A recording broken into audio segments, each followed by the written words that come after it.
اللهم صل على محمد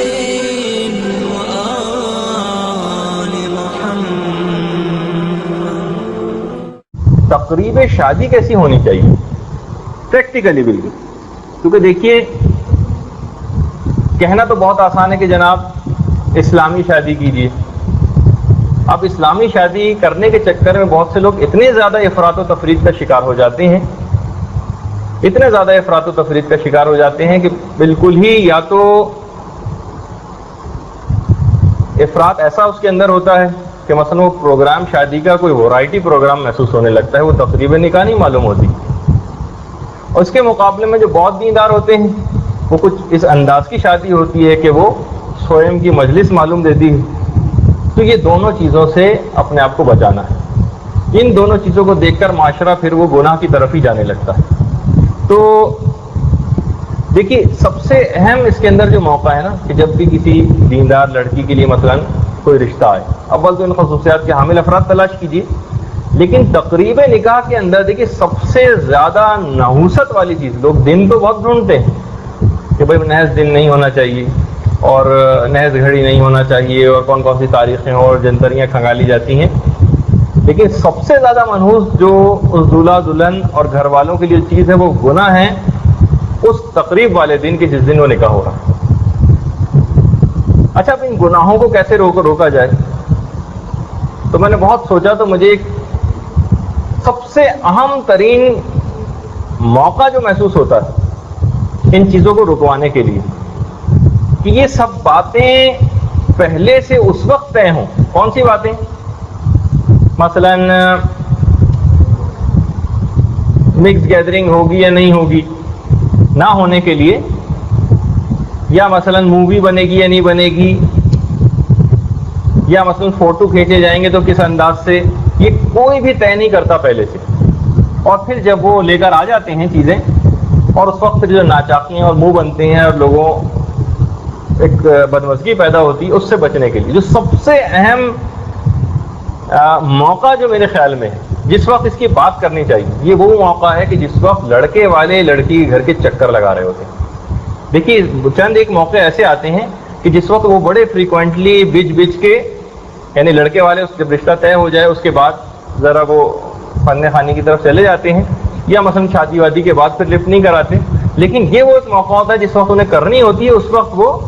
بڑے اخلاق اور ہر چیز آپ اس سے اس وقت منوا سکتی ہیں جس وقت وہ چکر کاٹ رہے ہیں کہ دیکھیے ہم چاہتے ہیں ٹھیک ہے ہم کرنے پہ تیار ہیں، لیکن یہی گناہ نہیں ہونے چاہیے، یہ طریقہ کار جو ہم آگے چل کے ذکر کریں گے، شادی کی تقریب ایسی ہوگی، مردوں کا اس مقام پہ آمد و رفت نہیں ہوگی، دلہن مثلا اگر اتنے زیادہ میک اپ میں ہے اور اس کے بال اور یہ سب نظر آ رہے ہیں تو نامحرم کوئی آ کے نہیں بنائے گی، نہیں جتنی بھی شرطیں یہ بیسٹ موقع، اور اس وقت آپ کبھی کوئی تجربہ کر کے دیکھیں تو تقریباً اس کے انشاءاللہ 100% رزلٹ برآمد ہوں گے، کیونکہ اس وقت وہ ہر بات ماننے کو تیار ہو جاتے ہیں۔ لیکن جب ایک دفعہ چیز طے ہو گئی اور مٹھائی بٹ چکی ہے اور اس کے بعد جب یہ چیزیں سوچی جاتی ہیں تو اس وقت پھر وقت ہاتھ سے بھی نکل جاتا ہے، بدمزگیاں بھی ہوتی ہیں اور وہ مناسب موقع نہیں، تو یہ وہ سب سے بیسٹ موقع ہے۔ اچھا پھر اس کے بعد دیکھیے یہ جو تقریب شادی بھی ہے نا، پھر ظاہر ہے کہ جب دیندار افرادوں چاہے وہ لڑکی ہو یا لڑکا ان کی جب شادی ہو تو ایک امر بالمعروف کا باعث بھی وہ چیز ہو جائے۔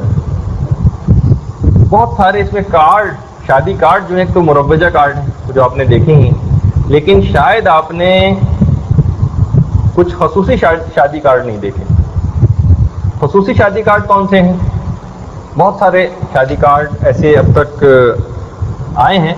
مثلا خود ہمارے مولانا شیخ علی مدبر صاحب، انہوں نے اپنی بیٹے کی شادی میں وہ کارڈ چھپوایا تھا، غالباً ان سے بھی لیا جا سکتا ہے۔ اس میں بھرپور امر بالمعروف اور نہی عن المنکر، یعنی لوگوں کو ایجوکیٹ بھی کریں نا۔ اچھا شادی کارڈ ایک ایسی چیز ہے کہ آپ نے دیکھا ہوگا کہ ہر شخص کے گھر میں جب یہ جاتا ہے تو اس کو ضرور پڑھتا ہے، تو یہ بہت بہترین موقع ہے کہ یہ تو گھر کے تقریباً سارے افراد اس کو دیکھتے ہیں، اس کے اندر ایسی حدیثیں، ان گناہوں کے ایسے نحوستیں اور نقصانات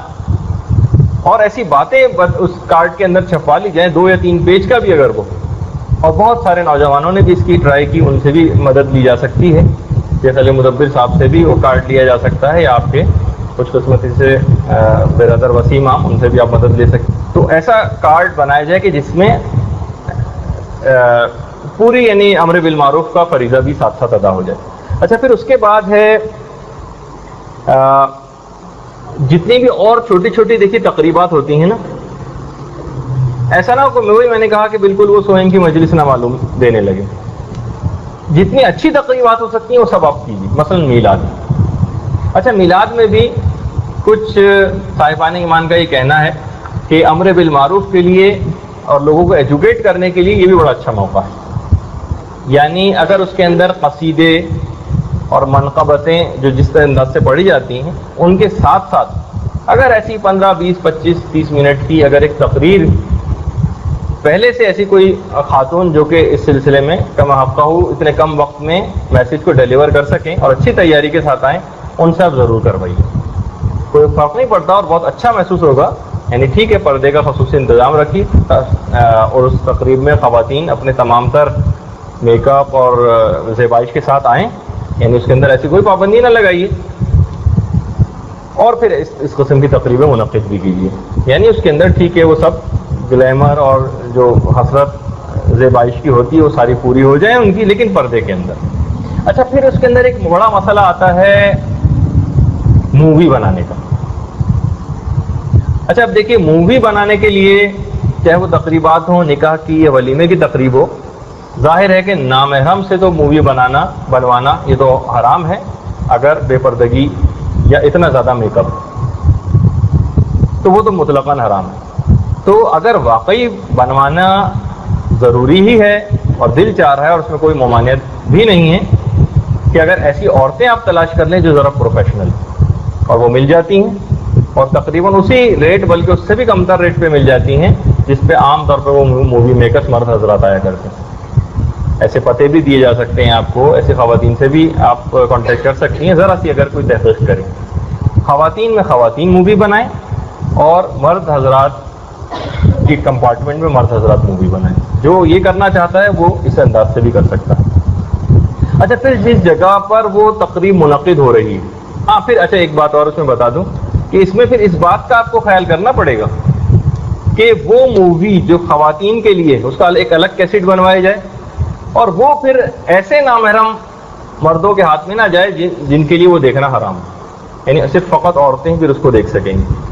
یعنی اگر آپ کو یہ سب چیزیں کرنی ہی ہیں تو اس کو بالکل آپ کو گناہ فری کرنا پڑے گا.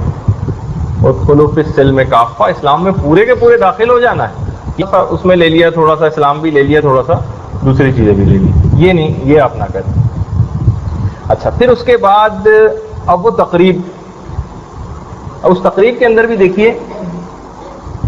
ایک مسئلہ پیش آتا ہے. اگر ایک یا دو افراد جو ذرا سمجھدار اور اس مسئلے سے واقف ہوں پردے کے, جس جگہ بھی وہ تقریب جس ہال یا لان میں منعقد کی جا رہی ہے وہ جا کر قناتیں کچھ اس انداز کی لگوا دیں کہ مردوں کی آمد و رفت اس جگہ کے اوپر نہ ہو سکے. اچھا اب مسئلہ یہ ہے کہ بہت سے افراد کو آپ کو پتا ہے کہ ان کو بہت شوق ہوتا ہے گھسنے کا لیڈیز کمپارٹمنٹ میں اس دن, اب ان کو بھی روکنا. اچھا اس کو روکنے کے لیے یا مسئلہ نہیں کہ وہ جو اچھا اب خواتین یہ کہ جو دیندار عورتوں کے ساتھ بیچاریوں کے ساتھ یہ مسئلہ ہوتا ہے کہ وہ انہیں اپنی وہ چاہتی ہیں کہ مثلا شادی بیاہ کی تقریبات میں اچھے کپڑے پہن کر جائیں, اچھے زیور پہن کے جائیں, زیبائش کے ساتھ جائیں, لیکن اس پردے کی پابندی کی وجہ سے اکثر عورتوں کے تو بالکل زیور آپ کوئی دیکھ بھی نہیں پاتا کہ جو ان کے پاس ہیں وہ بالکل اسی طریقے سے پڑے رہ جاتے ہیں. تو اب ان کے لیے کہ وہ آخر کیا ایسا طریقہ کار اختیار کریں, تو بہرحال اگر اس طرح سے پردے کی اگر پابندی ہو جائے, اچھا اس طریقے سے آپ کو قناعت یا وہ چیز لگوانی ہے کہ وہ مکمل طور پر وہ کمپارٹمنٹ بند ہو جائے. اچھا اس میں بھی ایک خیر خاص اسٹائل ہے قناعت کو لگوانے کا بھی کہ ٹھیک ہے عورتوں کا ایک کمپارٹمنٹ الگ, پھر جب اس کے اندر بھی کوئی شخص داخل ہو جائے تو قدر وغیرہ میں کہ ان کو 100 یا 200 روپے آپ پر خاتون دے دیں تو وہ آ جاتی ہیں. چند ایک بوڑھی خواتین ہوتی ہیں ان کا 8 10 12 جتنے بھی آپ کو ریکوائرڈ ہیں وہ آ جاتی ہیں, اور اگر 1500 یا 2000 روپے جہاں اتنے زیادہ اخراجات ہو رہے ہوں اگر ان پہ بھی خرچہ کر دیا جائے تو بیرے یا ویٹر سے ایک خاص جگہ کو ٹیبل پر لا کر ساری چیزیں رکھ دیں اور وہاں سے اٹھا کر سرو کرنے کا کام ان خواتین, یہ سب پریکٹیکل چیزیں میں آپ کو بتا رہا ہوں. یہ نہ آپ سوچیے گا کہ یہ نئے سرے سے گویا آپ کوئی چیز شروع کریں گی. یہ سب چیزیں ہو چکی ہیں, پریکٹیکل ان سب چیزوں کے ہو چکے ہیں, اور صاحبان ایمان نے ان سب چیزوں سے استفادہ کیا. اچھا, اب میں آپ کے سامنے ایک فارمیٹ تاکہ پریکٹیکلی آپ کو بہت سی چیزیں جو ہیں وہ کلیئر ہو جائیں, تو وہ اس جگہ پر لا کے رکھیں. اور وہ عام طور پہ ایسی بوڑھی خواتین ہوتی ہیں کہ وہ تقریباً ان پر سے پردہ ساقط بھی. میں نے خود ان خواتین کو دیکھا بھی ہے, یعنی کوئی اتنی بوڑھی خواتین ہوتی ہیں عام طور پر وہ, لیکن وہ ایکٹیو ہوتی ہیں اور بہرحال ان کی گزر اوقات کا ایک اچھا ذریعہ بھی. وہ کچھ کھانا وغیرہ بھی بعد میں لے کر جاتی ہیں اپنے ساتھ, اور 100 روپے 150 روپے یا 200 روپے جو بھی صاحب جتنی استطاعت رکھیں وہ ان کو دے سکتے ہیں. اچھا, پھر یہ ہوتا یہ ہے کہ اگر اس میں 2 چیزوں کا انتظام اور کر لیا جائے تو بہت ہی اچھا ہو جائے گا. مرد حضرات ایک بڑی جینوئن ریزن کے ساتھ وہاں پر آتے ہیں کہ ہمیں جانا ہے, ہم اپنی بہن, بیٹی یا بیوی کو بلوانا, اور اس بہانے اندر گھساتے ہیں. اچھا, اب اس کے لیے کیا کیا جائے؟ آپ کو 2 چھوٹی بچیاں وہاں پر ایسی پہلے سے ٹرین کر دیں. دیکھیے, گناہ سے آپ روکنا چاہ رہی ہیں اور تقریب سعید کو بابرکت بنانا چاہ رہی ہیں, تو یہ آپ کو چند ایک چھوٹے چھوٹے اقدامات کرنے پڑیں گے. 2 بچیوں کو پہلے سے ٹرین کر کے اس بات میں مامور کر دیں کہ کاغذ پینسل یا کوئی چھوٹا سا ایک پیڈ لے کے رکھیں جس پہ وہ صاحب ان کا نام لکھ دیں, اپنی زوجہ, بیٹی یا بہن یا بیوی کا, اور وہ اندر لے جائے, اور وہاں ایک چھوٹا سا ایک مائک کا ایک انتظام ہو. یہ سب پریکٹیکل چیزیں ہو چکی ہیں, اور بالکل اس کے اندر کوئی شرم اور لوگوں کے مذاق کی پرواہ نہ کریں. کوئی نہ اس میں کوئی مذاق اڑانے والی کوئی بات ہو, اور نہ اس میں شرمندہ ہونے والی کوئی بات ہو. اور وہ لے جا کر وہ اعلان کر دیا جائے کہ فلاں صاحبہ کے لیے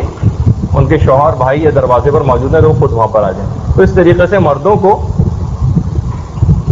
اچھا, ایک چیز اس کے اندر اور بھی کہ دیکھیے, بہت سارے لوگ اس کے اندر ایسے گڑبڑ اور فسادی ٹائپ کے ہوتے ہیں خاندانی, ان کے علم تک یہ سارے انتظامات جو آپ کر رہی ہیں پہلے سے ان کے علم میں لے آئیے کہ بھائی وہاں تو یہ سب چیزیں نہیں ہونے دی جائیں گی. اچھا, پھر اس کے بعد صدقہ اور آئمہ سے توقع, کیونکہ اس کے اندر بہت سارے لوگ چند ایک ایسے رشتہ دار بھی ہیں کہ جو ناراض بھی ہو سکتے ہیں ان اقدامات سے. تو معمولی سی ناچاقیوں کی بالکل پرواہ نہ کریں. دیکھیے, بہت سی ہم نے مصلحت پسندیوں کا شکار ہو کے یہ فاسق و فاجر لوگ اتنے زیادہ بعض اوقات حاوی ہو جاتے ہیں کہ وہ آپ اسلام پہ عمل کرنا چاہ رہی ہیں, اس کو معیوب کر کے آپ کو دبانا چاہتے ہیں. تو اس وقت جو بھی اسٹینڈ لے سکے وہاں پر,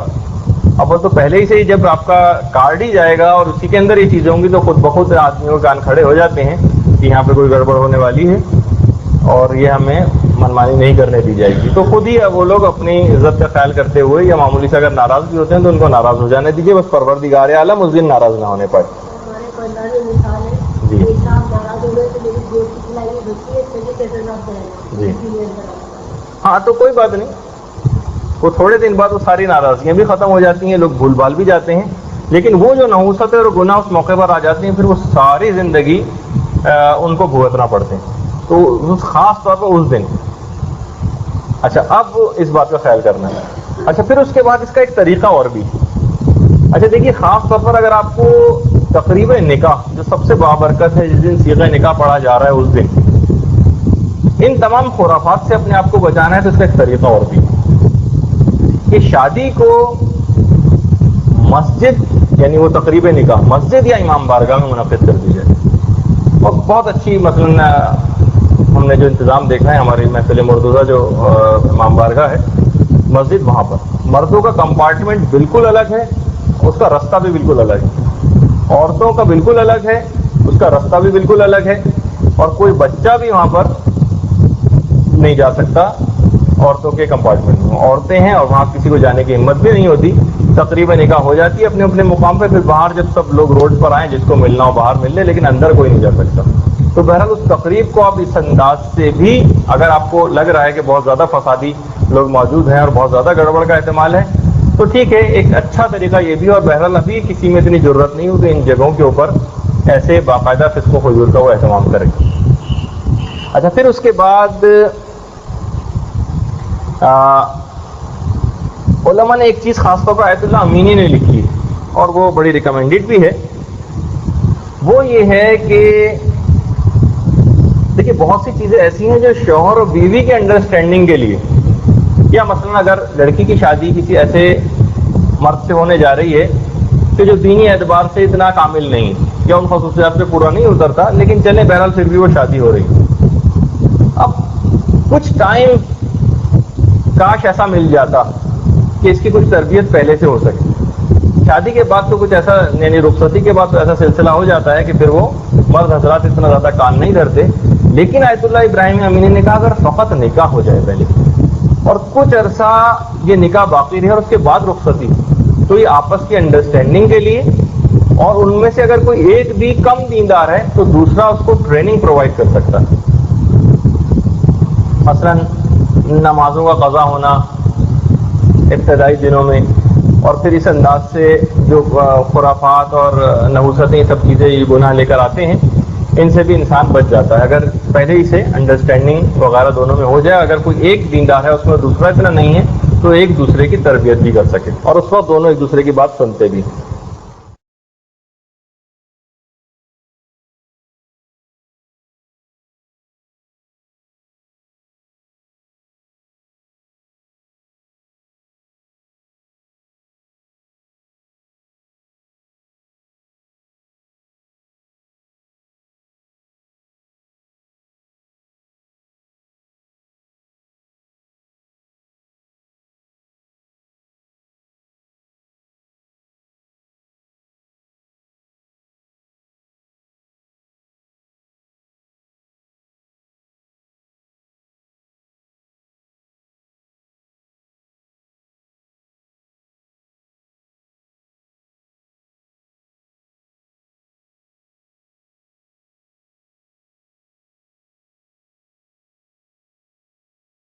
اللجن اللجن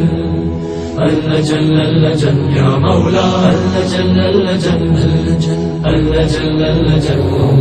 اللجن اللجن اللجن يا صاحب السماء اللجن اللجن اللجن